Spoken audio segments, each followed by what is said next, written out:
To make a good chicken stock, all you need are about 3 to 4 pounds of bony chicken parts, preferably a combination of necks, backs, wings. You can use a combination. And in my opinion, to get a really good gelatinous stock rendered when you're making it, adding chicken feet is definitely the magic for that. You're also going to need a couple of carrots. You're going to need 3 stalks of celery, an organic onion, a little bit of sea salt. You can put some pepper in there as well, and some apple cider vinegar. Okay, so the first thing you're going to need to make a good homemade chicken stock or broth is some good chicken bones. And I've got 2 chicken breasts. Actually, it's probably 1 large chicken breast cut in half, but it may be 2, I'm not sure. I've got several chicken necks, and then I've got about 4, 8, 12. I've got 12 or 14 chicken legs, or I should say chicken feet. These actually, the chicken feet, will make a huge difference in the rendered stock. Okay, so the next step is we take our chicken parts and we stick them into the oven. I turn the oven on you can do 300 to 350 for about 30 minutes. I put it on either some parchment paper or some Reynolds wrap, aluminum foil, and let it basically roast for 30 minutes or so.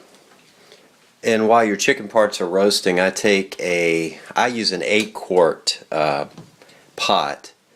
It's a nice heavy pot, stainless steel, and I will fill it halfway up with water, put a couple of tablespoons of apple cider vinegar in it, because once the chicken parts are roasted, after 30 minutes I'm going to stick them in the water and let them soak for roughly an hour in the apple cider vinegar before I turn the stove on.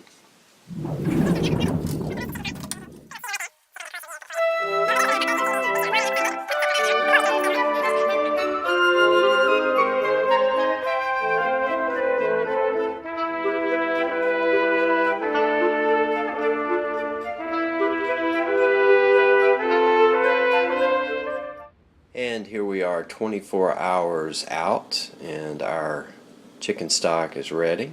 So we're going to let it cool off just a little bit, and then we will pull out all the bones and the used up vegetables, and we'll separate the broth and let it cool off. Okay, so when you're rendering your stock, the first thing you should do, just to save and avoid waste, or a mess I should say, is to go ahead and pull the bones out with some tongs like I've done. The meat and the bones, the majority of them, that way they don't splash as much when you pour. It just makes it all easier. As you see, here's the stock with the the cooked vegetables and everything that it's about ready to render. So all I'm going to do is strain it off. I'm going to pour it right through this strainer here in the sink into this 12-quart bowl, and then we'll be able to let our stock cool. Okay, and there's a view of our rendered stock, and so I'm just going to leave that out at room temperature for a few hours, just to let it cool off during the day. And then once it's cooled off to room temperature, I'll go ahead and put it in the refrigerator and let it chill. And once your broth congeals and cools off really good, like mine has, you just come in here and you fill up some jars to freeze it in. Just make sure you don't fill the jars too high.